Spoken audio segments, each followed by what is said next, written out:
Hello, and welcome back to another week of the Trailer Bedrock Recap. My name is Mr. Moth Gaming, and as always, I'm joined by my friend and co-host, TF Brit.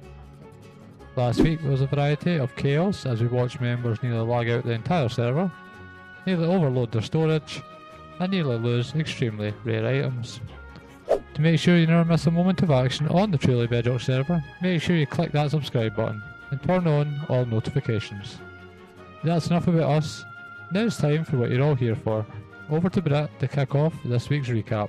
Thanks, Guy. Taking a break from the no-no game, Addy meets up with Alaydriem to flex his wealth.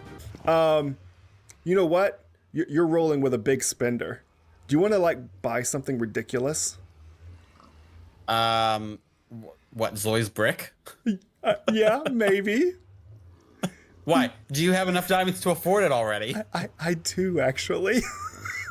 Then we see the exchange of Addy hiring Alaydriem for the bridge that we saw last week, and after having immediate buyer's regret, meets up with Lyarrah to discuss a deal for gold. Line going in there, wow. Yeah, it is. Hey, Tui? Tui, can you come on down here? Yeah, come on down here. Let's meet Lyarrah. So, yeah, I should have warned you about his appearance. It's okay. Is this? Yeah, so unfortunately, between us, we only have one set of clothes, and I'm wearing them. So, is this something that needs to be remedied, or is this a lifestyle choice? Oh, well, actually, that's a really good point. I guess, yeah. Tui, would you like some? He would probably like some clothes. Do you think maybe if you made some kind of a gold farming outfit for him, that maybe you could he could take that instead of any kind of money or anything? I mean, I do make skins. That could be arranged. Afterwards, Addy stocks up his shop and renames the official brick from Zloy's shop, just before Lyarrah delivers Toei's new outfit.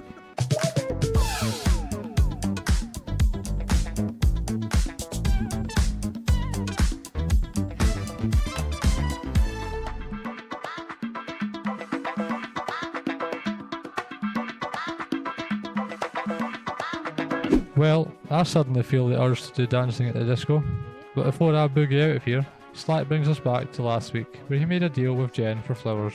Look.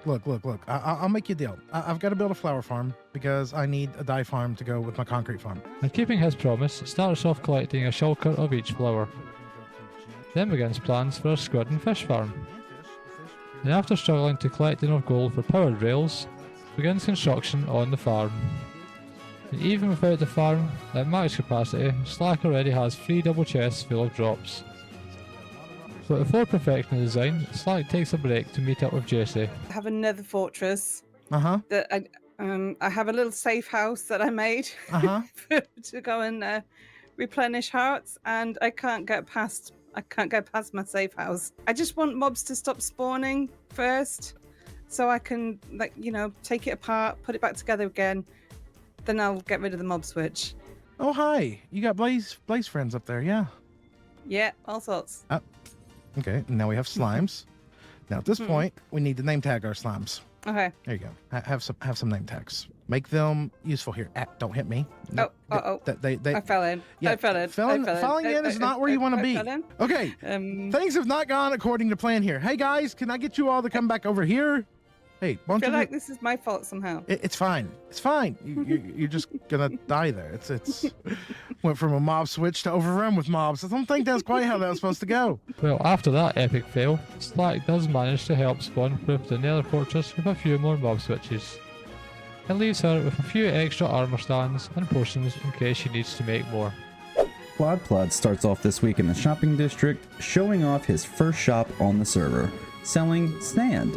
And believe it or not, already has direct competition. But Plod quickly moves on over to Tetris Town and reveals his plan to expand his Tetris footprint with another build. And after picking a location, begins doing just that. And now Silent has a neighboring furnace to go with his cauldron base. Plod then explains his plan to add a lava farm inside the furnace, so collects a bunch of lava and begins building the farm. And shows us the plan to autofill the furnace array with the lava buckets. And we even get a demonstration of the furnace array in action. You can see that the furnaces get switched on because they're getting fueled up from the lava. That barrel behind there, if I open that up, you can see there's plenty in there. And then ends off this video finding his sand is completely sold out. Smurf returns from a small vacation to show some of the recent changes seen on the server while he was away. Then shows us a completely new storage system with the new rates of his farm. And then sets out to complete some achievements, starting off with our personal favourite, Bullseye. And after quickly obtaining that achievement, moves on to a few other easy ones. And ends this week's achievement hunting by taking on the friendliest Iron Golem in Minecraft. Building up because I've got like Prot 4 netherite. Wait, how much damage do you do? Sir, are you gonna... Bedrock, are you gonna even attack me? Okay, apparently not. Bruh, I thought Iron Golems were meant to be hard. What the heck? He then moves on to check the profits of the Blue Everything shop, only to find out that after being open for 2 weeks, has still not made a single sale. And in an attempt to turn their success around, Smurf crafts up some concrete powder to start selling in the shop as well. Iron Golems seem to be in the spotlight this week as Rogue is interrupted during his intro by an Iron Golem of his own. Hi, what's up, dude? This is the Iron Golem that is patrolling my village. I guess the Iron Golem is going to make a little appearance in this episode as well. And then shows us a little bit of an update around the base and all of the sand he's dug up. He managed to lock in all the desired trades from his librarians, and then heads to the shopping district to build his sand shop as we seen in Plod's video a few moments ago. Rogue is back at his base with a shulker full of books and begins trading with his villagers. And while waiting for the trades to replenish, does some farming to pass the time, and after trading all the books manages to get nearly 7 full stacks of emeralds. And with that knowledge that he can get 7 stacks of emeralds with a shulker of books, comes back only a few moments later and just like that has a double chest full of emeralds, and he can now afford the insanely high prices of some of his villagers. Jen starts us off in her green griffin jacket that she wore during the recent MCBC tournament, and even gave our own TF Brit a bit of a shout out. Then updates us on the progress of the Nether Hub floor, with the green segment now complete, to finish off that portion of the project. Jen then collects a ton of diamonds so she can finally make the upgrade from diamond gear to netherite, and with her brand new shiny pick begins to dig out the nether and build the tunnels. She spends a fair bit of time building and collecting more resources, and just before finishing one of the tunnels, takes a break to tell us about a brand new game coming to the server. And I made this little game here. This is a game called Guess Who. In this case, we have different blocks. So we've got craftable blocks, we've got light sources, I've got things from the nether, I've got things from the overworld, I've got things from under the sea, I've got things from underground. Back in the nether, Jen finds someone has dug out and placed in the floor for the error-free tunnel directions, to help save her some time. Shortly after, Jen dies in lava, but luckily is able to recover her netherite pickaxe. And Sloy was kind enough to lead her into Lyarrah's shop to help her replace some of her gear. She won't see us.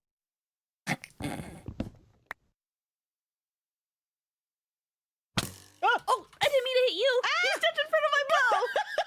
GeolGirl is up to some shenanigans already this week and teams up with Jade to compare skelly farms. And then the pair discuss plans to co-own the bone shop and rotate stocking responsibilities. And then as seen earlier, while stocking the shop and checking on profits, they spot a wild alien and investigate.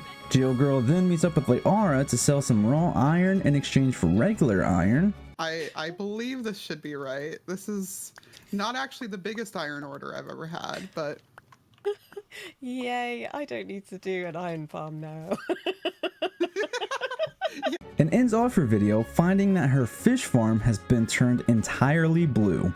Alaydriem starts this week off running into Addy in the shopping area. Oh, yep. Yes, yes. Hi. I sound like a beaver. Hey, how are you? I'm good.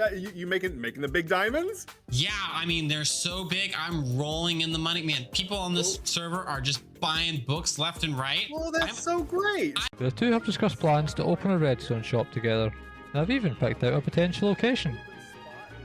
And after failing to make profits in his bookshop this week, Besides, the best course of action is to advertise his shop with his face on a giant billboard. And then meets up with Jasey, who has asked Alaydriem to sell some of Addy's gold. So, Yep. here's the thing. Diamonds are not so much of a thing, and Adequate will not be pleased if he has diamonds. The man doesn't care about diamonds. They're like paper mache to him. So here's what I think is an exceptionally fair trade that will make him absolutely livid. I made this trade. I want to trade you access to bamboo so I can have infinite scaffolding. Could I get a full stack of blocks for that? You absolutely could. It's his gold. You can get whatever you want. Here you go. Deal's a deal. And finishes off building a very efficient bone meal farm. And as promised, here we are at the end of the episode, going to prove that signs work. You put your face on a sign and you tell your customers what you want to do.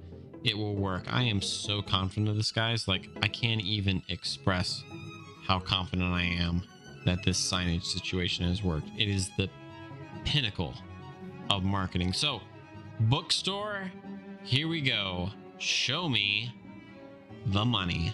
I'm gonna go ahead and walk in here, climb up this ladder, and we'll start over here. How's our diamonds? Lots of diamonds. Please be lots of diamonds. Yes! Slack is back at his tree farm trying to solve another layer of the problems it continues to have, and with the help of Structura already has a plan to solve these issues. However, after implementing it, quickly runs into more problems as soon as they were solved. Slack then goes into a super quick time-lapse mode to install the new changes to the system, but of course, as one problem is fixed, another problem appears. Why did he stop shooting?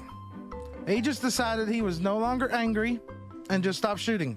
I mean, gas don't work, there's no chunk borders. Why? Why did you do that? He just decided to randomly lose aggro. And he's back.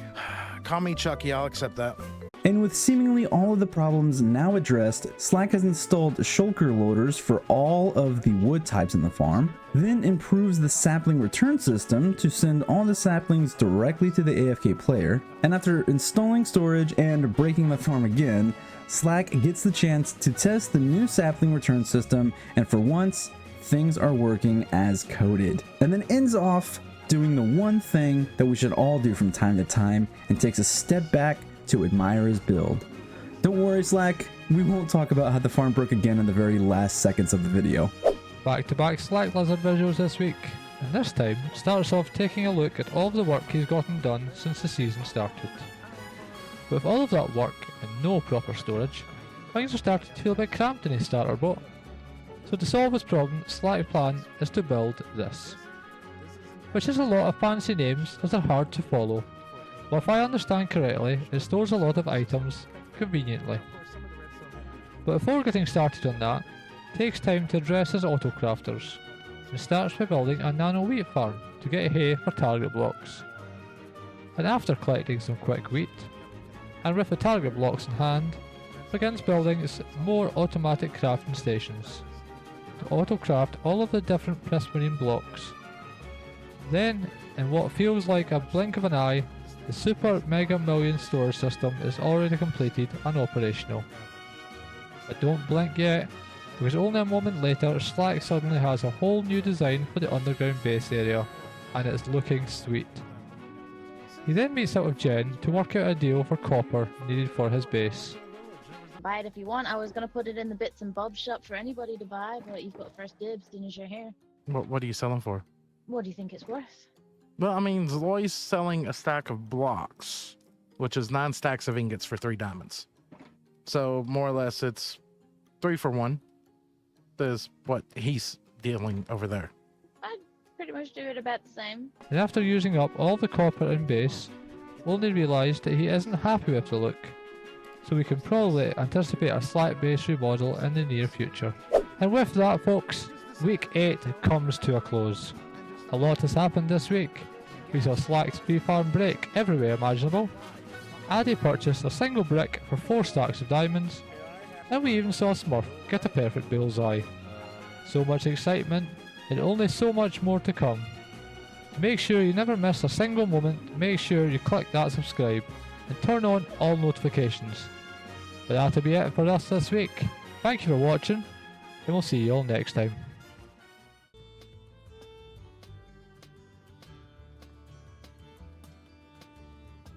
This is your life, and it's slowly passing you by.